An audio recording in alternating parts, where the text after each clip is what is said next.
Welcome back to part 4 of our Leadership Theory series. Today, we will learn more about transformational and transactional leadership. These two leadership styles are often, if not always, discussed together. So, let's take some time to review them.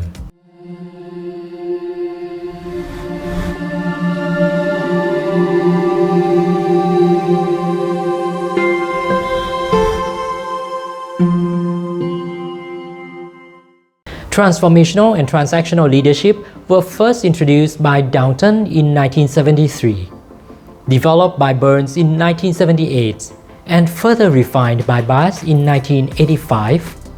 They are often presented as opposite ends of a spectrum, but the core idea remains simple. While both styles of leadership boost levels of employee performance, the main difference lies in how goals and motivation are set. First, let's talk about transformational leadership. You can think of it as a mutually motivated relationship between leaders and followers. Transformational leaders are leaders who motivate, inspire, and encourage their followers. As such, many of their followers want to contribute to their organizations. They have a collective sense of mission, are excited about the company's visions and aspirations, and know what their goals are. In short, the employees respect, trust, and admire these leaders. They feel appreciated and that they are useful to the company. Leaders also challenge the status quo and encourage creative thinkings and ways of doing things. Transactional leadership is a little different. The relationship between the leader and follower can be described as one about rewards and punishments. More specifically, it is an exchange of economic, political, and psychological values, hence the term transactional.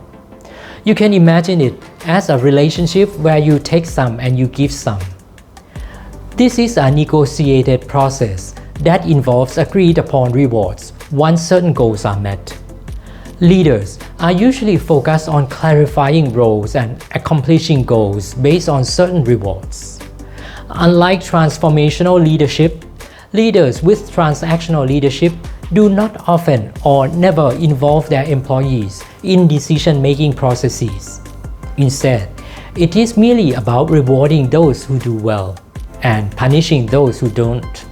You may be thinking transactional leadership sounds rigid. Do people nowadays even like such leadership styles, or is it still relevant? Good question. Transactional leadership does have its own benefits too.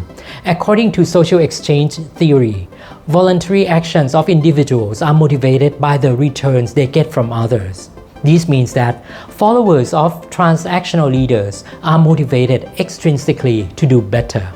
Plus, the consistency and rigidity environment may be appealing to people who prefer centralized and more bureaucratic working environments. While transactional leadership has been shown to improve employee outcomes such as job performance, transformational leadership remains to be more influential.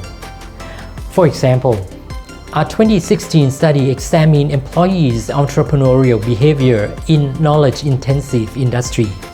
Results found that transformational leadership was found to be positively related to entrepreneurial behavior.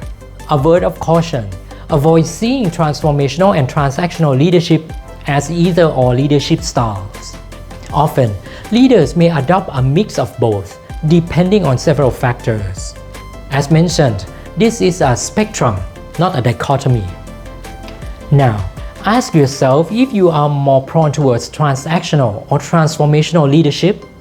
Will you be able to apply them properly in your next leadership position?